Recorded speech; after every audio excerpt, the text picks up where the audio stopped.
Hi everyone. Today our lesson is about connecting ideas between sentences. In other words, we're using connectives to link the sentence together. And in this lesson, we will look at the connectives which make comparisons and contrasts.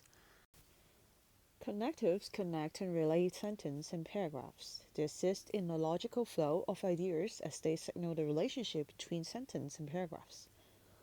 We have connectives for making comparison contrasts, additional points, discuss causes and results, make generalizations, and sum up.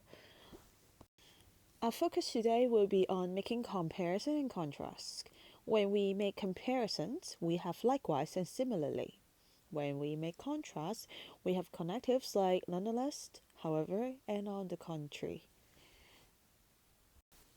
Making comparison and contrast is very easy. Just imagine you compare and contrast an apples and an orange.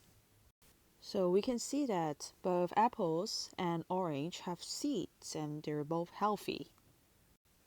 We can look at these two clauses first. Apples are healthy.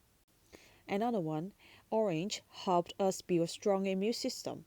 In the first clause, apples are healthy indicates a positive impact that apple brings to human. In the second clause, orange helps us build a stronger immune system also indicates a positive impact that orange will bring to your body. In other words, both clauses are implying the same thing, so now we can use likewise and similarly in between to link both clauses together because likewise and similarly are used to show that something is similar to what has been mentioned before. Now we are going to talk about making a contrast. We can look at these two clauses. First, we are tired. Second, we don't want to go to bed. Basically, when someone is tired, he or she will usually go to bed. So we can see these clauses contrast with each other. To show their contrast, we can use however or nevertheless to link these two clauses together. However and nevertheless are usually interchangeable. We can use either of them to indicate that the second part we wish to make contrast with the first point. The difference is one of formality. Nevertheless is a bit more formal and more emphatic than however. Besides however and nevertheless, we can also use on the contrary to indicate contrast. We can look at these two sentences first. Sally likes Eden very much. I really dislike him. The major difference between on the contrary and nevertheless and however is that on the contrary is an arrow that points south 180 degrees from what you said. It is the total opposite. We can see that, oh, Sally likes Eden very much, but I really dislike Eden. To show or introduce some conflicting and negating concept, we need to use on the contrary to in between to link these two clauses. To familiarize ourselves with these connectives, we can do some exercises. The first one, the food here tastes terrible. The service is awful. We can use two negative adjectives are used here in both clauses. In other words, we can see that the author is trying to make a comparison here. So in this sentence, we can use likewise or similarly to connect these two sentences. Second question, the steak was tender and juicy. The lobster was fresh and sweet. And again, we can see multiple adjectives are being used here.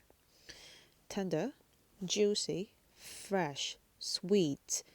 All of them are positive adjectives.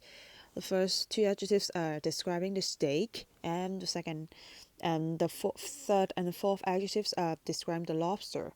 So both of the clauses are implying that the food in this restaurant is awesome. Again, we use likewise or similarly to connect these two clauses. The third question, it wasn't a good thing, it was a huge mistake. In the first clause, we can see that the author is trying to imply that or it being a really bad thing. And in the second clause, it was a huge mistake. So a huge mistake is a complete contrast or complete opposite to a good thing. In this sentence, we need to use on the contrary to show the author thinks or feels the complete opposite of what has just been stated. Question 4. It doesn't seem ugly to me. I think it's rather beautiful. We have just seen a similar situation in question 3. The author is trying to introduce a statement which negates something in the previous statement. And again, we use on the contrary here. Next one, Tom has money. He's not all that happy. Having money doesn't necessarily mean that someone is happy. However, we want to make a contrast in between both clauses. And sometimes, nevertheless and however are acting like a connective but. So here we can use nevertheless or however to show the contrast between these clauses. Next questions. The concert was short. It was very good. The concert being short doesn't necessarily mean that it is a bad concert or it was a bad concert. However, we want to say it is really good instead. So to make a contrast but not a complete opposite, we can use nevertheless and however.